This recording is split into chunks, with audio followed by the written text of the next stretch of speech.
and rescue missions that pushed men to the edge, but nothing had ever frozen his blood like the trembling voice of his 8-year-old daughter. He was mid-training in the dusty Texas heat when his phone buzzed. Lily whispered, "Daddy, my back hurts, I can't—" Then the call cut off. No explanation, no breath, just silence thick enough to crush his chest. Ethan didn't wait for permission. He grabbed his gear, sprinted to his old Toyota, and sped down the highway like every mile stolen from him was a crime. His hands shook on the wheel. Lily never complained. She never cried. Something was terribly wrong, and the dread curled tighter with every passing minute. He reached the house just as the sun dipped low, throwing long shadows across the porch. When he shoved open the front door, the sight inside hit him harder than any battlefield impact he'd ever taken. There she was. Little Lily, tiny shoulders trembling, a toddler strapped to her back with a dish towel. She stood on tiptoes at the sink, scrubbing greasy plates with her small hands. Her hair was damp with sweat. Her knees wobbled. She looked like she could collapse at any second. And just a few feet away stood Maggie, perfectly dressed, scrolling her iPhone like she was choosing shoes instead of watching a child break under the weight of chores no adult should force on her. Ethan's heart cracked, rage surging hot and violent beneath his ribs. He stepped forward, ready to demand answers, ready to tear the room apart if he had to. But then Maggie slowly turned toward him, with a smile that didn't belong on any human face. And she said something that made Ethan's entire world tilt, as everything he thought he knew about her shattered in an instant. Ethan stood frozen in the doorway, Maggie's twisted smile still hanging in the air, but Lily's frightened eyes kept echoing in his mind long after she disappeared down the hall. As he tried to steady his breath, memories he had buried deep began clawing their way back up. Memories of how all of this started, how he let this woman into his life, how he failed to see the storm forming right behind her honey-sweet voice. After his first wife, Emily, died in a sudden car accident, Ethan had been left with nothing but a toddler, a folding chair, and a heart held together by duct tape. He worked double shifts, daytime at a warehouse, nighttime security, just to keep food in the house.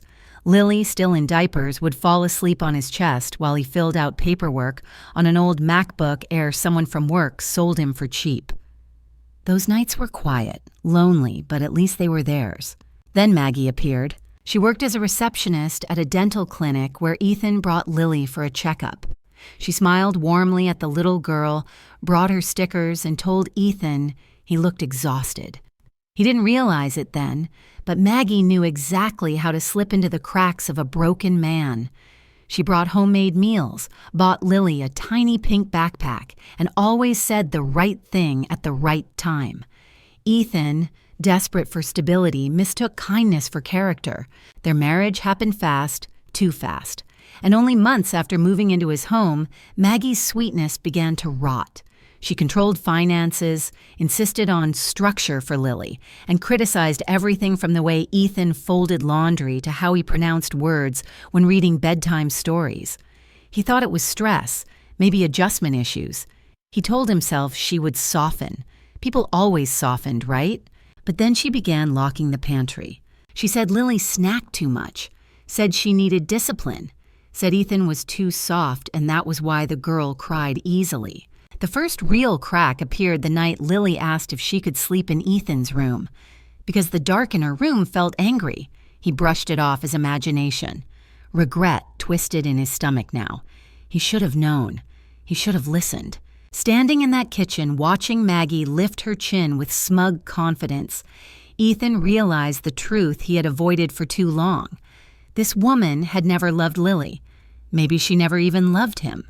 Maybe she only loved what he could offer. And as Maggie walked toward him with that slow, predatory calm, Ethan sensed something darker, something Lily had endured quietly for far longer than he ever guessed. And Maggie was about to say something that would confirm Ethan's worst fear. Ethan stepped deeper into the house, each footstep echoing through rooms that once felt warm but now felt stripped of life. It didn't always look like this.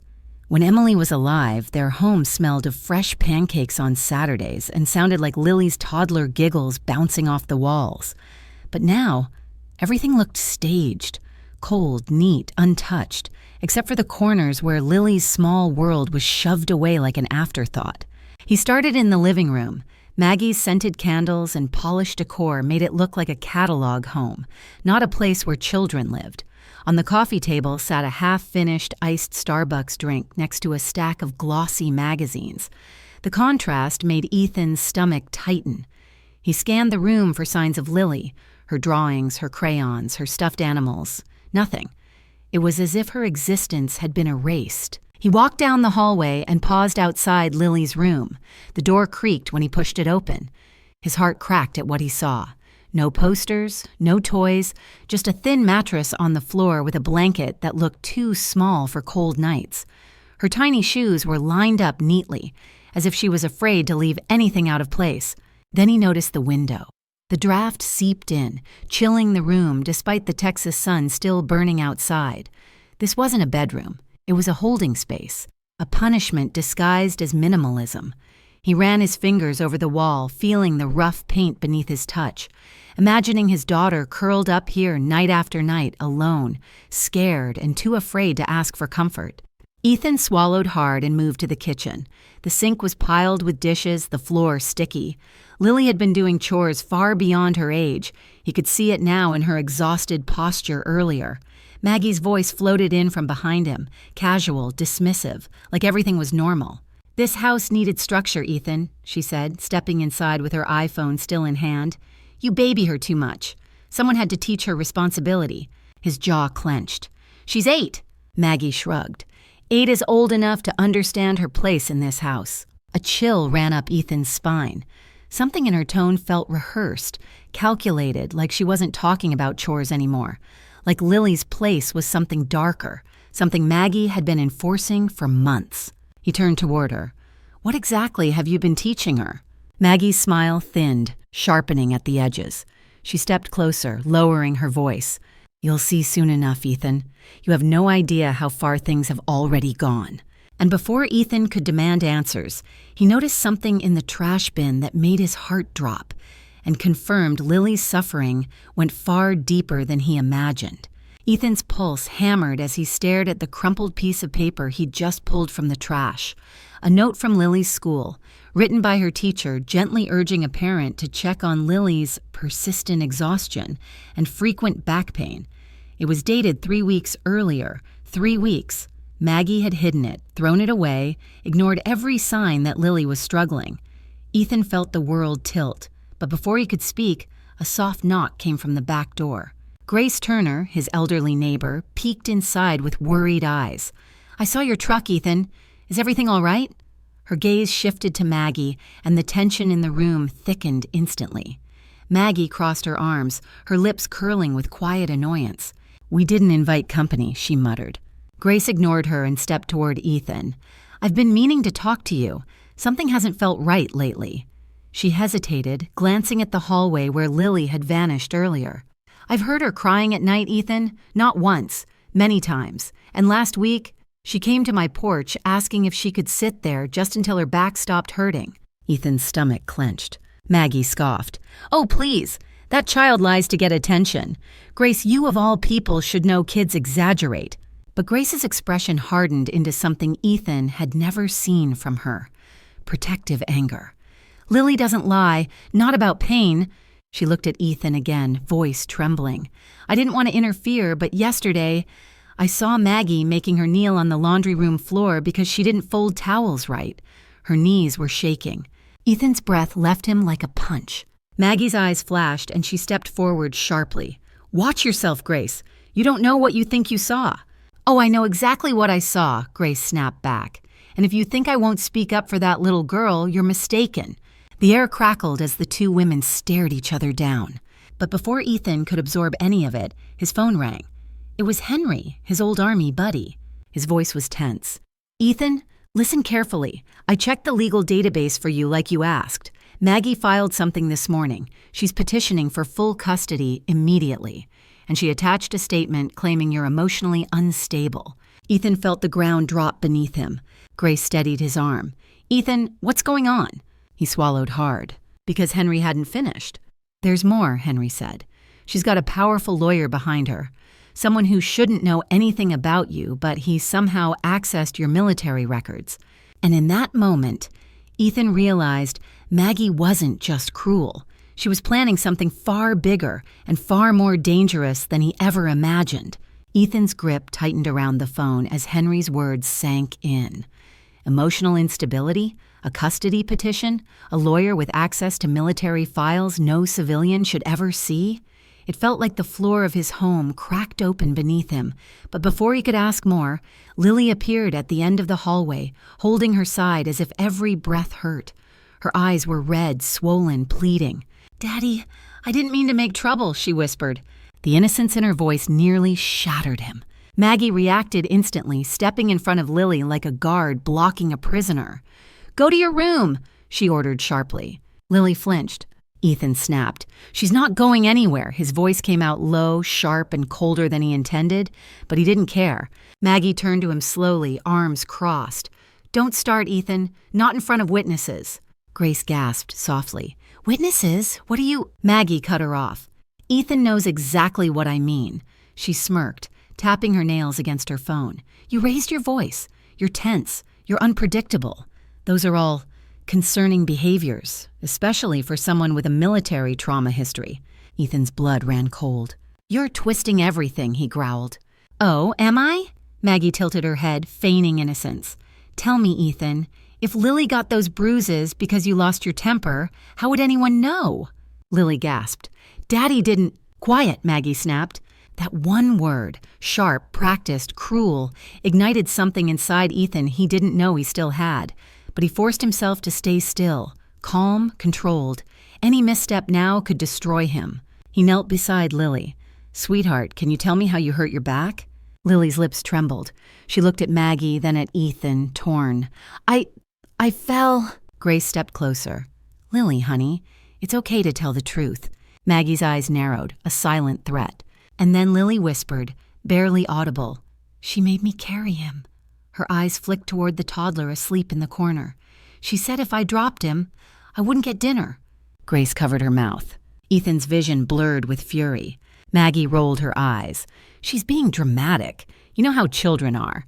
But Ethan had seen enough. He pulled out his phone. "Henry, start documenting everything. Maggie's behavior, Lily's injuries, the discarded school note, everything."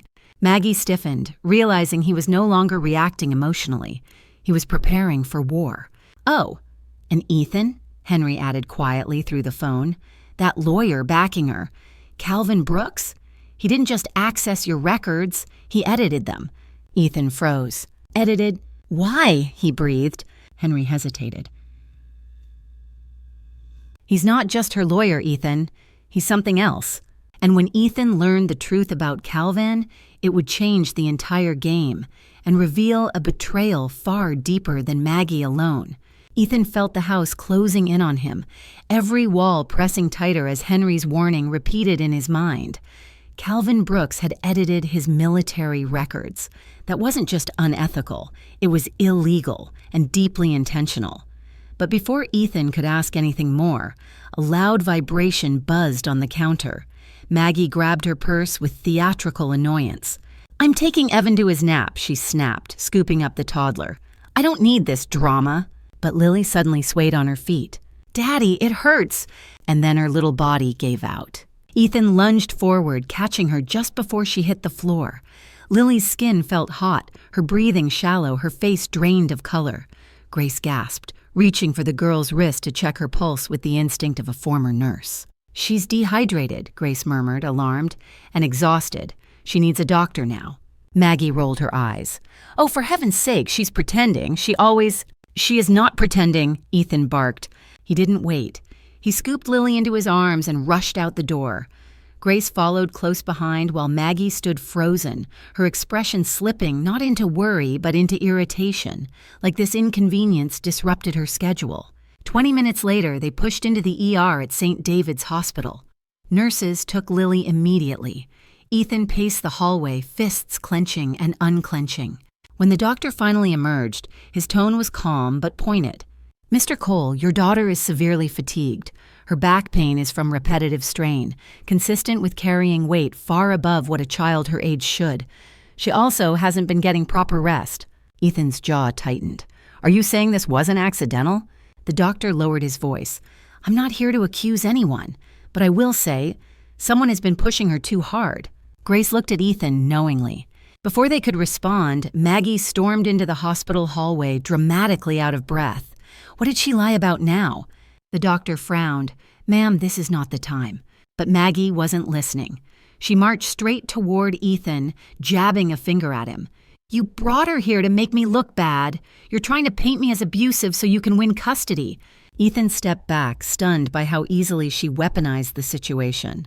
But then the doctor added, we will need to document her injuries thoroughly. CPS may want to follow up. Maggie's face went pale, not with concern, but fear. She forced a brittle smile. Is that really necessary? Yes, the doctor replied firmly, it is. Ethan watched Maggie's mask crack for the first time. She wasn't worried about Lily. She was worried about being exposed. And as Maggie excused herself to make a call, Ethan saw the truth in her trembling hands. She wasn't calling a friend. She was calling Calvin. And whatever he told her next would escalate this war in a way Ethan wasn't prepared for, but would soon have no choice but to face. Ethan watched Maggie disappear around the corner with her phone pressed to her ear, her posture stiff, her pace quick and clipped. Whatever she was about to do, it wasn't out of love for Lily, it was out of panic. And panic meant she was losing control. A nurse returned with paperwork, but Ethan couldn't focus. His mind kept replaying Henry's words. Calvin Brooks edited your military records. That wasn't some small favor. That meant intention. That meant motive. That meant this man had a personal stake in destroying Ethan's credibility. 5 minutes later, Maggie strutted back into the hallway with a smugness that didn't match the situation. Her shoulders relaxed, her chin lifted. Calvin had clearly calmed her. Ethan, she said sweetly, like venom coated in honey. You should probably know. Calvin spoke to someone at the county office. He's filing an emergency injunction to stop you from making medical decisions without court approval. Ethan stared at her, stunned. She's my daughter. She collapsed. Maggie shrugged. And yet the law is the law. You'll have to wait until the court sorts this out. Grace's eyes widened. You delay treatment for a child. Maggie smiled. I'm protecting her from unnecessary drama. Before Ethan could respond, a familiar voice boomed from behind him. Henry? He walked down the hall in uniform, face set, expression unshakably stern. Actually, he said, stopping beside Ethan, that injunction won't go through. Maggie stiffened. Excuse me? Henry held up a printed document. Because Calvin Brooks is currently under federal review for suspected data tampering, which means any motion he files will be flagged. Maggie's mask slipped, just for a second, but that second was enough for Ethan to see pure fear flash across her eyes. You're lying, she whispered. Then call him back, Henry replied calmly. Ask if he's still at his office. Maggie froze. Calvin wasn't at his office. He was somewhere else, somewhere quiet, somewhere hidden, and she was starting to realize Ethan had more support than she expected.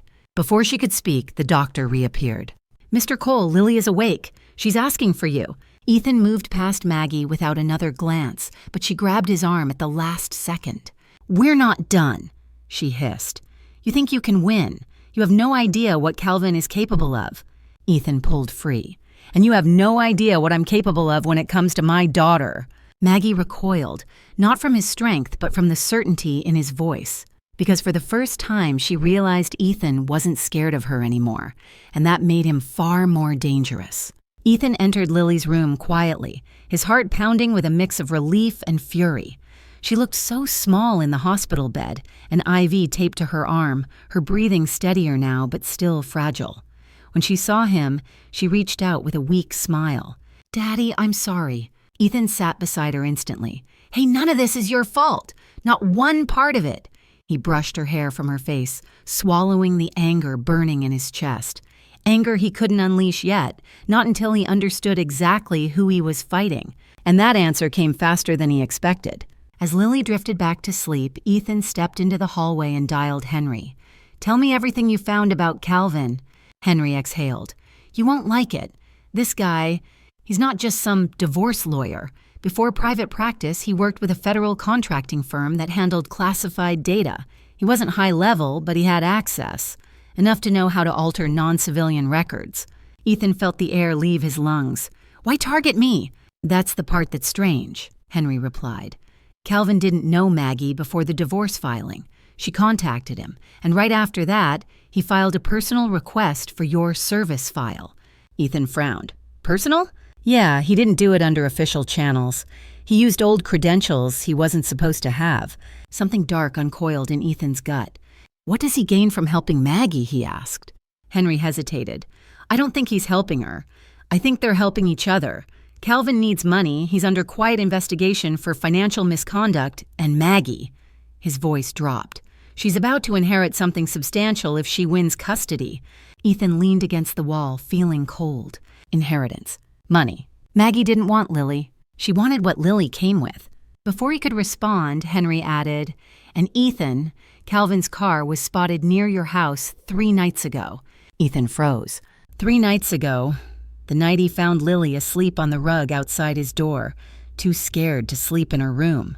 A chill crawled up his spine. He stepped outside the hospital to breathe, but the moment he reached the parking lot, headlights flicked on, bright, blinding, aimed directly at him. A sleek black sedan idled a few yards away, tinted windows, engine running. Someone was watching him. The car didn't move, didn't honk, didn't accelerate, just waited, as if daring him to approach. Ethan's pulse hammered. He took 1 step toward it, and the sedan peeled away, vanishing into the night like a shadow with a purpose. And in that instant, Ethan understood. Calvin wasn't just manipulating paperwork. He was watching, tracking, and preparing for something far more dangerous. Ethan stood frozen in the hospital parking lot long after the black sedan disappeared, the echo of its engine still buzzing in his skull. He had been in dangerous situations before, hostage rescues, wildfire evacuations, but this felt different. This danger was personal, calculated, stalking him in the shadows of his own life. He went back inside, forcing himself to breathe steadily. Lily needed him sharp, not shaken. Grace sat in the waiting room, hands clasped, worry etched deep across her face. When she saw him, she stood immediately. "Ethan, where did you go? You look pale." He shook his head. "Someone was watching, a car, tinted windows, just watching." Grace stiffened.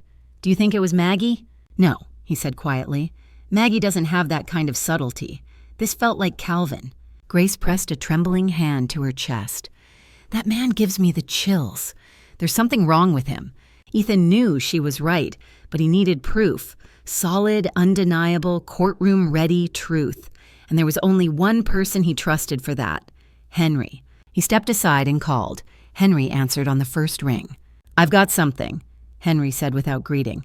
"Remember how you asked about Maggie's past? I ran a deeper search. There's a guy, name's Victor Hale, shady real estate broker. He made multiple cash drops at Maggie's old address years ago." Ethan's brow furrowed. "Cash drops? For what?"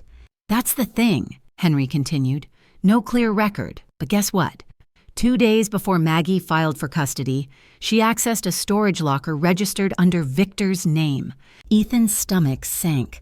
Storage lockers never meant anything good in situations like this. Henry kept going.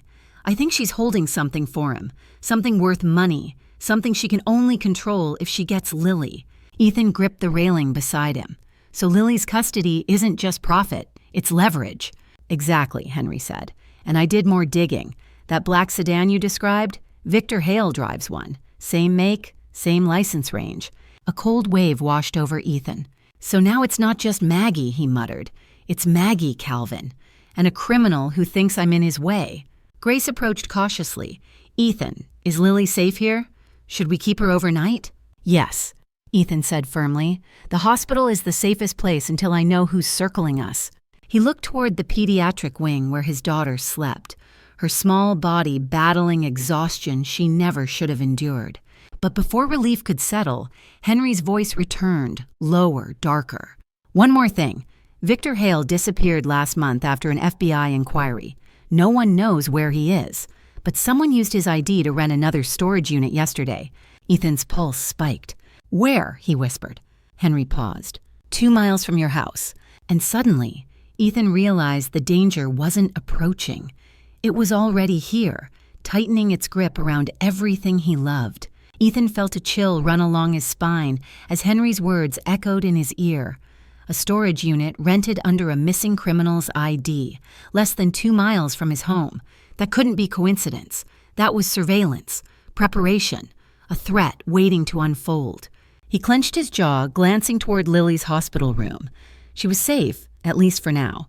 But whatever Maggie and her shadow partners were planning, it was escalating fast, too fast. "Henry, text me the address," Ethan said. "I need to see it myself." "Ethan, no," Henry warned. "Not alone. If Victor Hale is involved, this isn't just a domestic dispute. This is criminal-level stuff."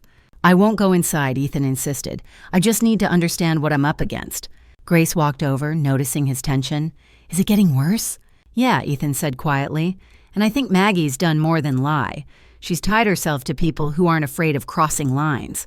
Grace's eyes softened. "Then don't face them blind. Bring Henry. Bring someone." He nodded, appreciating her steadiness more than she knew. Maggie suddenly reappeared at the end of the hallway, heels clicking like a warning signal. Her voice was falsely sweet. "Doctors say Lily can be discharged tonight. I'll sign the papers." "No," Ethan said immediately. "She stays overnight." Maggie's mask slipped. "That's unnecessary." "The doctor recommended it," he replied calmly. "Unless you want to argue with him, too." For the first time since the hospital, Maggie faltered, her confidence cracking under the weight of exposure. She adjusted her purse strap, glancing nervously toward the exit, as if she expected someone to walk through. Someone like Kelvin. "I have errands," she muttered. "I'll be back later." Ethan watched her leave, a sinking certainty forming inside him. She wasn't running errands. She was coordinating, reporting, reacting. And she was scared. That meant the truth was closer than he realized. Later that night, with Lily asleep and Grace sitting watch, Ethan drove toward the storage unit address Henry sent.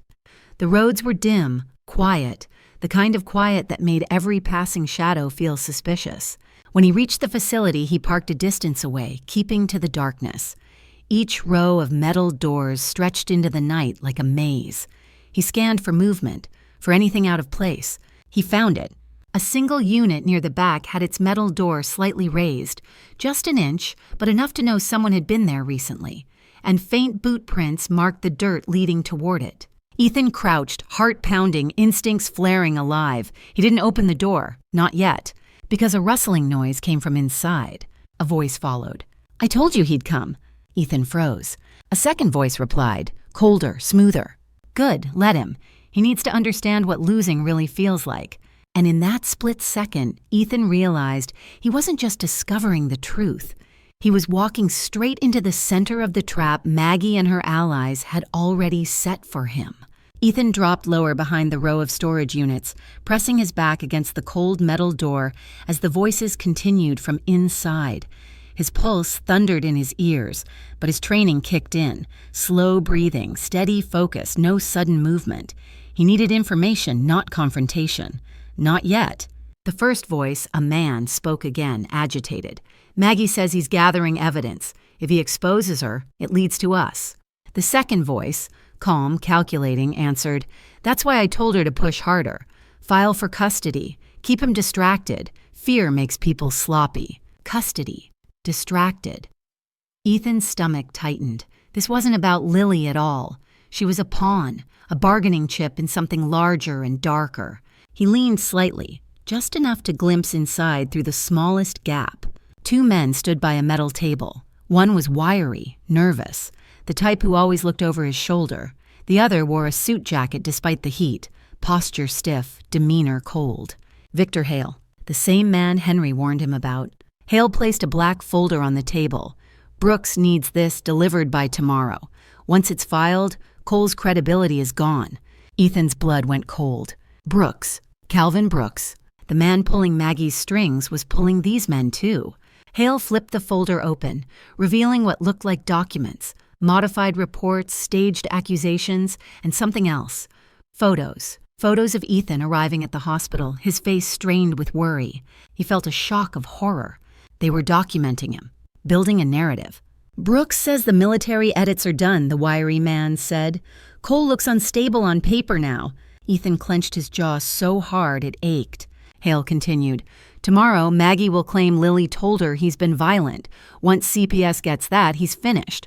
A slow burn ignited in Ethan's chest. Anger, fatherly fury, and something sharper. Clarity. Maggie wasn't planning a custody battle. She was planning his destruction. He backed away quietly, preparing to retreat. He needed Henry. He needed law enforcement. He needed solid proof to dismantle this operation. But before he turned fully, gravel crunched behind him. Ethan froze. A flashlight beam snapped on, blinding him. "There he is," the wiry man shouted. Ethan sprinted down the row, heart pounding, boots slamming against the pavement. Shouts erupted behind him, heavy footsteps giving chase. A door slammed somewhere. Someone was radioing. He reached his truck, fumbled for the keys. A hand grabbed his jacket. Ethan spun, using momentum to slam the attacker against the side of the truck. Not a killing blow, just enough to break free. He jumped into the driver's seat, engine roaring to life. Two figures ran into the lot as he sped away. Victor Hale stepped forward, watching him escape. "Let him go," he told the other man calmly. "He'll run straight to whoever he trusts most." He smiled. And that's exactly where we need him. At that moment, Ethan had no idea the trap wasn't meant to stop him tonight, but to crush him the moment he thought he'd found safety. Ethan didn't stop driving until the storage facility disappeared in his rearview mirror, swallowed by darkness. His hands trembled on the wheel despite years of training that taught him how to remain steady under pressure. But this wasn't a battlefield. This was his life, his daughter's life, being twisted by people who operated like shadows wearing human faces. He pulled into a quiet side street near the hospital, chest heaving. For a moment, he let his forehead fall against the steering wheel. Victor Hale, Calvin Brooks, Maggie. They weren't separate threats. They were a single machine, each piece feeding the next, and he just witnessed the engine powering it. He dialed Henry with shaking fingers. Henry picked up immediately. "Ethan, you okay?" "No," Ethan said, voice low. "They're building a case to destroy me. They've already edited my military file. They have photos, staged documents. Maggie's going to claim Lily said I was violent." Henry let out a sharp curse. "We need proof, something that ties Maggie to Hale and Brooks." "I have more than that," Ethan replied. "They said Maggie accessed a storage unit for Hale. She's carrying something for him, something worth money." Henry paused. "Then we hit that angle. If we can expose the financial connection, everything else collapses." Ethan nodded, staring out the windshield. "There's more. They knew I would go there tonight. They wanted me to." Henry's tone darkened, meaning they were ready to set you up. "Exactly." Before Henry could respond, a soft knock on the window startled Ethan. Grace stood outside, wrapped in a sweater, worry etched into every line of her face. He stepped out of the truck. "Grace, what are you doing out here?" "I saw you race out of the hospital," she said. "You looked broken, and Lily woke up calling for you." Ethan exhaled shakily. "I didn't want her to see me like that." Grace touched his arm gently, grounding him. "You're fighting for her. That's what she'll remember." He swallowed hard. "Grace, did Maggie ever mention someone named Victor Hale?" Grace's expression shifted. Alarm, recognition, then dread. She looked down the empty street as if expecting someone to step out of the shadows. "Oh, God," she whispered. "Ethan, I think someone was in your house yesterday." He stiffened. "What?" "I saw a man leaving through your side gate. I thought he was one of Maggie's friends, but now I'm not sure." A cold chill spread through Ethan's body. If Hale's people had already been inside his home, then his documents, his devices, even Lily's things, they weren't safe. Nothing was. Grace looked up at him, voice trembling. "Ethan, whatever is happening, it's bigger than Maggie." He nodded slowly, jaw tightening. "I know." Because the moment Grace described that unknown man in his yard, Ethan realized the truth. This wasn't just a plot to ruin him. It was surveillance, intimidation, and groundwork for something far worse, something that hadn't happened yet. Ethan felt the weight of Grace's words settle over him like a tightening net. Someone had been inside his property, moving freely, quietly, deliberately. That meant they weren't afraid of being seen. That meant they believed they were untouchable, or worse, protected. He took a slow breath, steadying himself. "Grace, did you see his face?" She shook her head. "No, he wore a cap. but he moved like someone who knew exactly where he was going. Not lost, not confused, a professional. Someone used to slipping in and out of places. Ethan's stomach nodded. He called Henry again as they walked back toward the hospital entrance. I need you to run Victor Hale deeper, Ethan said. Not just his finances, associates, arrest records, anyone he's ever worked with. Henry muttered under his breath. I already started. And Ethan, this guy isn't small time. He's connected to a ring under federal investigation. Money laundering, property fraud, off-the-books transactions. Ethan stopped in his tracks. And Maggie's tied to him? How? You remember the storage unit she accessed? Henry replied. Well, I found the transaction logs. Those payments weren't to Maggie. Ethan frowned. Then who? Her maiden name. The words hit like a punch. Maggie hadn't just stumbled into this. She came from it. She was part of a network long before Ethan ever met her. He rubbed a hand over his face. So she targeted me? Maybe not at first, Henry said. But once she learned about Lily's trust fund and your stability as a serviceman, yeah, you were perfect leverage. Ethan felt cold. Henry, he said quietly, we need a way to flip this. Something bigger than edited documents or staged photos. Henry hesitated. There might be one thing. Hale owns a second storage unit under a shell corporation. If we can get proof of what's inside, financial ledgers, illegal assets, it ties Maggie, Hale, and Calvin together. Ethan's jaw tightened. Where is it? Henry sighed. That's the catch. It's in a facility downtown, secured, coded access, cameras everywhere. You can't just walk in. Grace watched Ethan's expression darken with resolve. You're not thinking of going alone, she said firmly. Ethan didn't answer because they both knew he was. But then Henry spoke again, tone shifting. There's someone who can help, he said. A federal contact who owes me a favor. If we bring him what you overheard tonight, every detail, he can open a channel with the FBI. Ethan blinked. The FBI? Ethan, this is bigger than a custody battle. It's organized crime wrapped in a domestic facade. Ethan felt something inside him shift. Fear didn't vanish, but purpose took its place. Before he could respond, Grace's phone buzzed. She glanced at the screen and her face drained of color. Ethan, it's a message from an unknown number. He took the phone, a single photo of Lily, sleeping in her hospital bed, taken from inside the room. And suddenly, Ethan knew the enemy wasn't just watching. They were already one step ahead, moving closer than he ever imagined. Ethan's breath stopped in his chest as he stared at the photo glowing on Grace's phone screen. Lily, asleep in her hospital bed, IV in her arm, blanket tucked neatly at her waist. The angle of the picture was wrong, too close, too intimate. It wasn't taken through a window or a doorway. Someone had been inside her room, right next to her. His heart pounded like a war drum. When did you get this? He demanded. Grace swallowed. Just now, a minute ago. Ethan scanned the hallway instinctively, his training kicking in.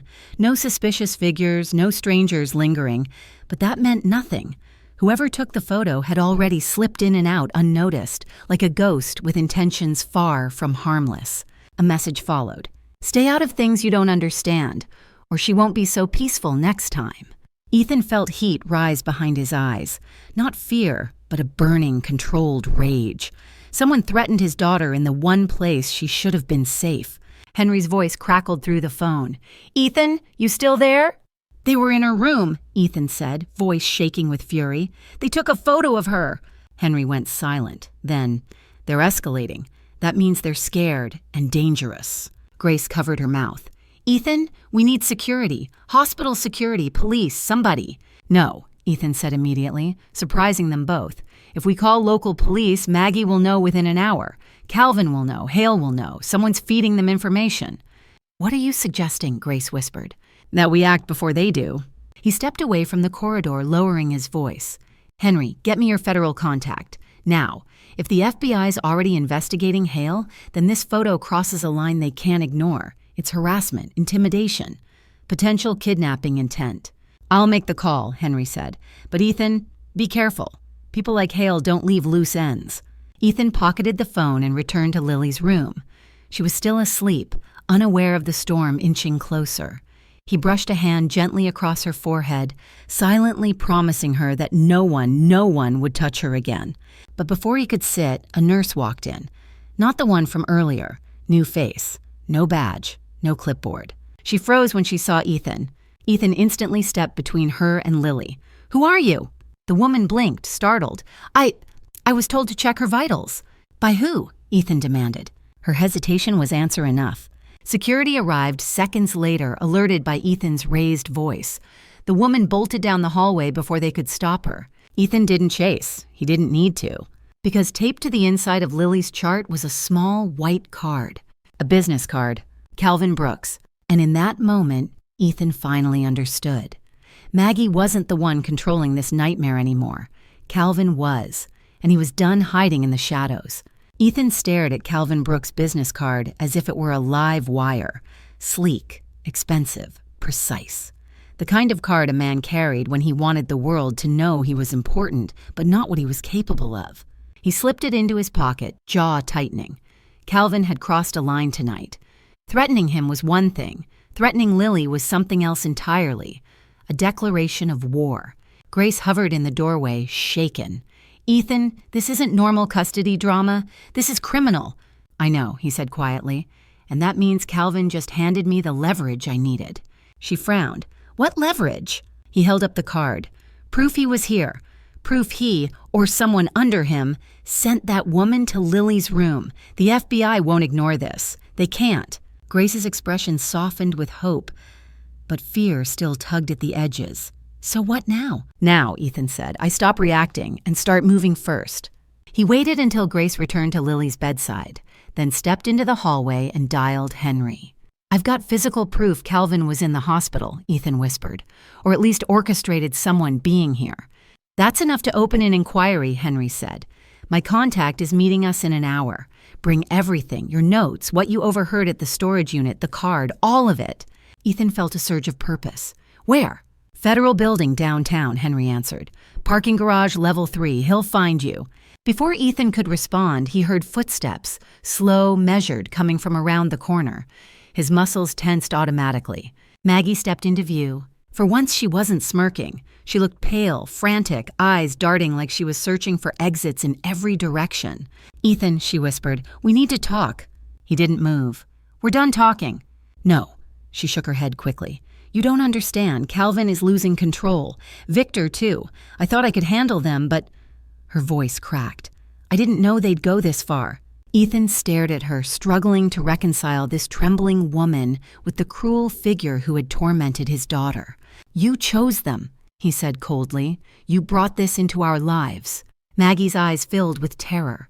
Not guilt, terror. "Ethan, if you go to the authorities, they'll blame me. They'll turn on me. You don't know what Calvin does to people who betray him." Ethan stepped forward, lowering his voice. "You made your bed, Maggie." She clutched his arm desperately. "Please, you have to help me." He pulled away. "I'm helping Lily," he said. "The rest is on you." But Maggie wasn't finished. She leaned in, whispering something that froze him in place. "They're planning something tomorrow, something big, and it involves Lily's trust fund. If you don't stop them tonight, they'll disappear with everything, money, documents, and her." Ethan felt his entire world tilt. "What do you mean her?" Maggie looked up at him, eyes hollow. "They don't just want the money, Ethan. They want leverage. And once they have it, Lily won't be a child to them anymore. She'll be insurance." And in that instant, Ethan realized that tomorrow wasn't a deadline. It was a countdown. And time was almost gone. Ethan felt a cold wave crawl through his chest as Maggie's final words echoed like a threat wrapped in desperation. Insurance.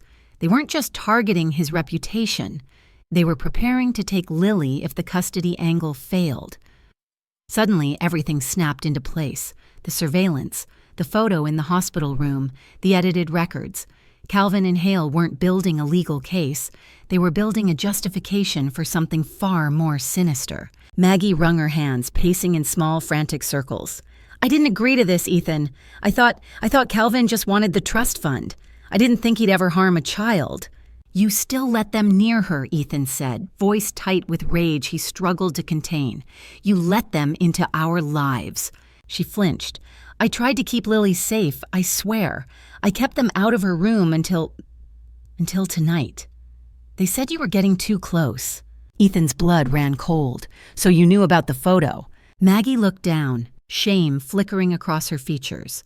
"I didn't take it, but I didn't stop it either." Grace stepped into the hallway, hearing enough to understand. "Then help us stop them now." Maggie looked torn, fear battling instinct. "Calvin won't allow it." Ethan stepped closer, lowering his voice to a cold, surgical calm. "Calvin doesn't get a vote anymore." That steadied her. For the first time, Maggie nodded. "I can get you into his office," she whispered. "He keeps duplicates of Hale's documents there, records, ledgers, payouts. If the FBI sees them, it ties everything together." Ethan frowned. "Why would he keep evidence in his office?" Maggie swallowed hard. "Because Calvin thinks he's untouchable. He thinks no one would dare accuse him." Henry's voice rang through the phone again as Ethan updated him. "Ethan, if she's telling the truth, this could break the entire case open, but it's dangerous. His office is downtown, high security, cameras, after-hours alarms." "I don't care," Ethan said. "We go tonight." Maggie shook her head. "Not we, you. If they see me helping you, they'll kill me." Grace placed a steady hand on Maggie's shoulder, not forgiving but acknowledging the gravity of what was unfolding. "Then tell us how to get in." Maggie produced a small silver keycard from her purse. "This opens the side entrance, but once inside, you're on your own." Ethan took the keycard, feeling the weight of the night growing heavier. "Where is the evidence?" "In a locked drawer," Maggie said. "Calvin keeps the key on him, but he always leaves a backup inside the office safe. Code is his mother's birthday." Ethan narrowed his eyes. "And you know that?" Maggie gave a hollow, bitter laugh. "I used to mean something to him before I became disposable." Ethan didn't respond. He didn't comfort her. He didn't judge her. He simply turned toward the exit. Grace caught up to him. "Ethan, don't go alone." "I have to," he said. "Lily doesn't have time."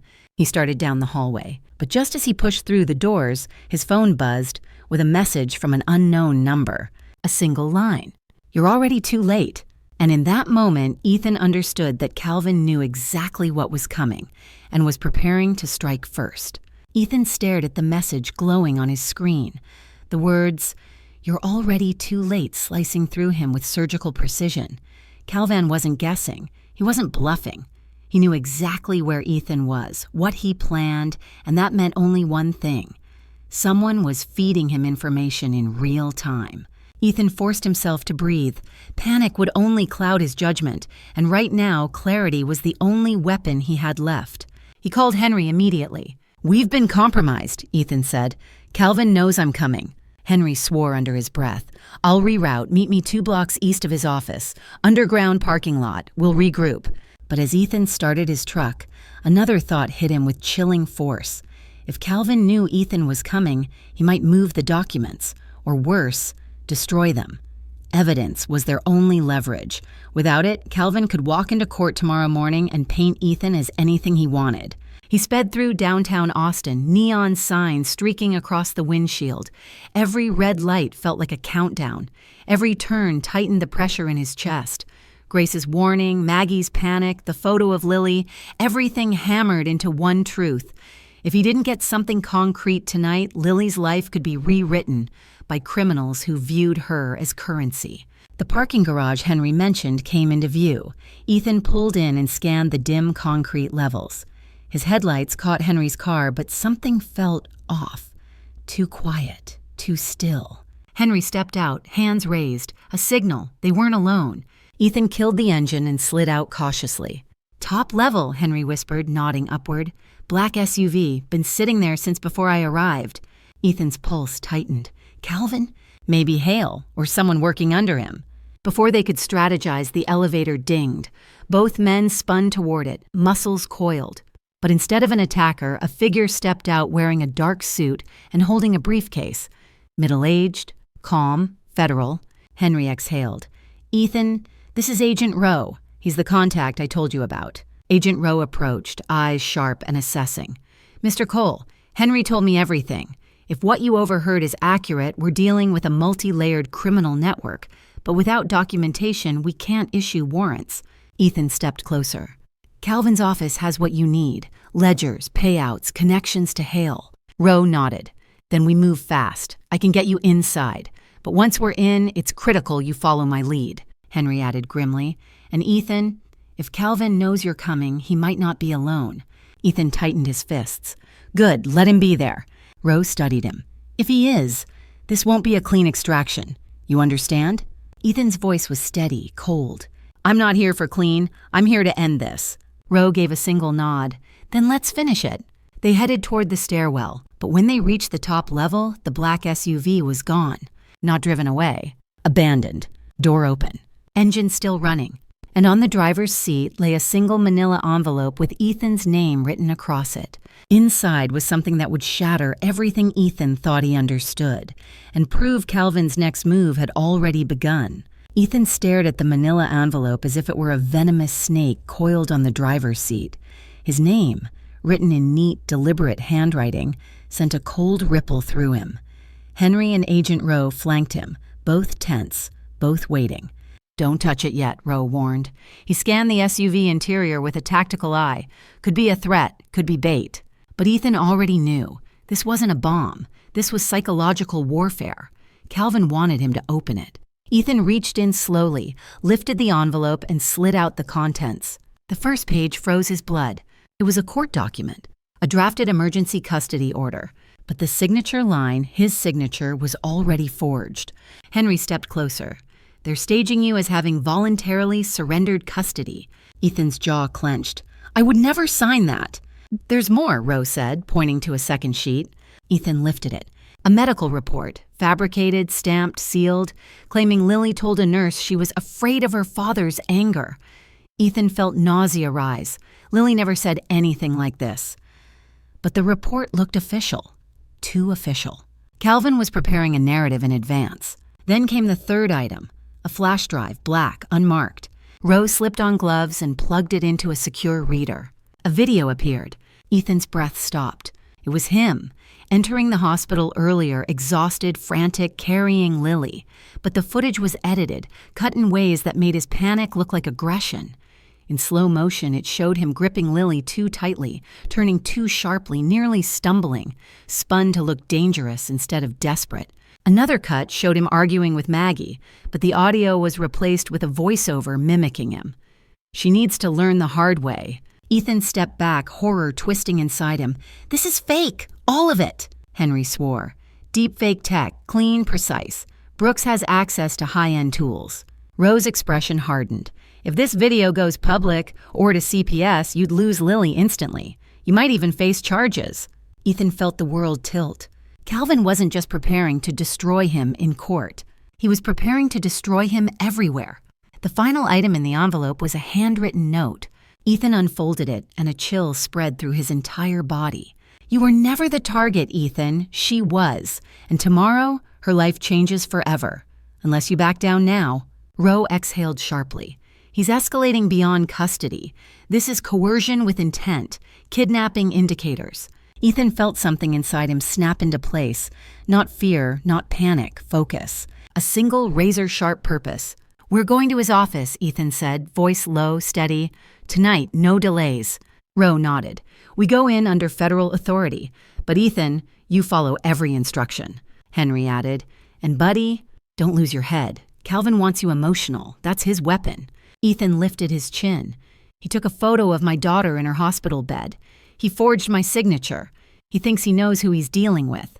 He clenched the forged custody paper in his fist. He's wrong. They moved toward the stairwell. But before they reached it, Ethan's phone buzzed again. A new photo. Lily, awake now, eyes wide, terrified. Someone else's hand gripping her wrist. Asterisk, asterisk. And the caption below it made Ethan's blood run ice cold. Tick-tock, Dad, last chance, asterisk, asterisk. Ethan's vision tunneled the moment he saw the photo. Lily awake, eyes wide with terror, someone's unseen hand gripping her wrist. He didn't know whose hand it was, but the message beneath it, Tick-tock, Dad, last chance, told him everything he needed. Calvin had crossed every line. He wasn't bluffing anymore. Agent Rowe grabbed Ethan's arm, grounding him. Listen to me. This is what they want. Panic, impulsive moves, mistakes we can't reverse. But Ethan's pulse thundered with a father's fear, something deeper than training, deeper than reason. They're with her, right now. Henry spoke carefully. Look at the background of the photo. Ethan zoomed in, hands shaking. The corner of the hospital curtain, the faint, sterile glow of fluorescent lighting, the blue stripe on the bed rail. "She's still here," Henry confirmed. "They never took her out. That hand, it's intimidation. Not abduction, not yet." Agent Rowe nodded. "They're using proximity to rattle you. They're testing how far they can push before you break." Ethan forced himself to exhale. Rowe was right. If they truly had Lily, they wouldn't show their hand. Not yet. Calvin was manipulating psychological pressure, trying to corner him before he reached the evidence. "We move now," Rowe said, "to Brooks's office. If we seize the hard documentation before they can destroy it, we flip the entire operation." Ethan nodded, jaw set. But as they walked toward the stairwell, Grace called. "Ethan, something's happening." His chest tightened. "Grace, what's wrong?" There was muffled commotion behind her. "Two men are in the hallway. They're asking for Lily's room. I told security, but Ethan, they're not backing down." Rowe reacted instantly. "We're 5 minutes out. Stall them." Grace whispered, trembling. "I'm doing what I can."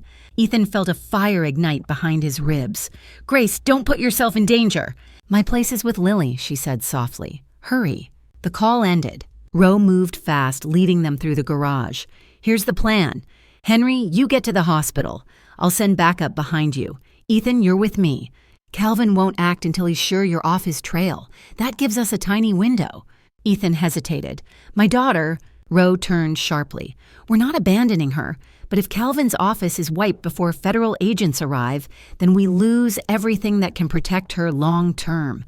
We're building a shield, not running away." Ethan swallowed hard. He knew Rowe was right, but the father in him screamed to run to Lily's side. Henry clapped his shoulder. "I'll get to her, I swear." Ethan nodded, breathing through the fear. They split, Henry racing toward the hospital, Ethan and Rowe heading downtown. As they approached Calvin's high-rise, Ethan's phone buzzed again. Another photo. This time just a ceiling. A hospital ceiling. Followed by a message. "Room's getting crowded. Make your move, Dad." Rowe looked at Ethan. "He's taunting you. Because he thinks he's still winning." Ethan tightened his fists, every muscle coiled with purpose. He won't be winning for long. But as they approached the glass doors of Calvin's office tower, the building lights flickered, one floor going dark, and Rowe muttered, "He knows we're here." Ethan steadied himself as the lights on the 22nd floor blinked out, one row at a time, like the building itself was warning him to turn back. Agent Rowe placed a firm hand on his shoulder. "Stay sharp. Brooks is cornered, and cornered men get sloppy." But Ethan didn't feel fear anymore, only resolve. Lily was still in that hospital, and every second wasted gave Calvin more room to maneuver. They moved through the side entrance, using Maggie's stolen keycard. The hallway beyond was dim, security lights pulsing softly. Rowe led, weapon drawn but lowered, every step deliberate. When they reached Calvin's office door, Ethan felt it before he saw it. Someone was inside. Shadows under the frame shifted, pacing, waiting. Rowe mouthed, "On 3." They pushed the door open. Calvin Brooks stood behind his desk, hands raised as if surrendering. But the smile on his face made it clear he thought he still held every card in the deck. "Agent Rowe and Mr. Cole. I was wondering when you'd arrive." Ethan scanned the room, the safe, the filing cabinets, a laptop still warm. He stepped forward, refusing to engage in Calvin's smug performance. "Where are the documents?" "Oh, they're all here," Calvin said lightly. "Enough to bury you, enough to free Maggie, enough to secure Lily's future. With me." Rowe moved toward the safe. "Step back, Brooks." But Calvin's smile widened. "Before you open that, Agent, you should know something. Evidence is meaningless when the narrative is already established." Ethan answered coldly. "Not tonight it isn't." Rowe cracked the safe. Maggie's intel was correct. Inside sat ledgers, hard drives, payout sheets linking Maggie, Calvin, and Victor Hale directly. Real signatures, real amounts, real crimes. Calvin's confidence faltered for the first time. Rowe spoke into his radio. "This is Agent Rowe, requesting immediate federal backup. We have substantial evidence in hand." Calvin lunged, not at Rowe, but at the laptop, desperate to destroy what he could. Ethan intercepted him, pinning him to the wall with controlled force, not rage. Calvin struggled, breath ragged. "You think this saves her?" he hissed. "You think this saves you?" "It ends you." Ethan said. "That's enough." Agents swarmed the floor within minutes. Calvin Brooks was handcuffed, his perfect composure shattered as Rowe read him his rights. Across town, Henry called, breathless. "Ethan, they're gone. The men left the hospital. Lily's safe." Relief buckled Ethan's knees. By morning, Maggie was arrested on federal charges. Hale was located and detained. All fabricated evidence against Ethan was dismissed. The court restored full custody to him permanently. That evening, Lily curled against his side at home, safe at last. Grace brought warm soup, Henry brought a smile, and Ethan finally breathed without fear. Justice hadn't just been served, it had burned clean through every lie told against them. And for the first time in months, Ethan knew the truth. Lily's future was finally hers again. So, that's where our story comes to a close. And if you're still here with us right now, my friend, it means something in this journey touched your heart in a very real way. Maybe it reminded you of a parent's love, or the weight of responsibility, or the courage it takes to stand up when life corners you. Stories like Ethan's show us that family isn't just blood. It's who protects you when the world turns dark. You know, Marcus Aurelius once wrote, "The soul becomes dyed with the color of its thoughts." And maybe tonight, the color inside you is the reminder that strength doesn't always roar. Sometimes it's simply refusing to give up on the ones we love. Healing doesn't happen in one moment, but in choosing, again and again, to rise above fear, betrayal, and doubt. If this story made you feel something, hope, courage, clarity, then stay with us. Like the video, share it with someone who might need it today, and subscribe so you never miss another story that speaks to the heart. We're here for you, and we'll walk through the next story together.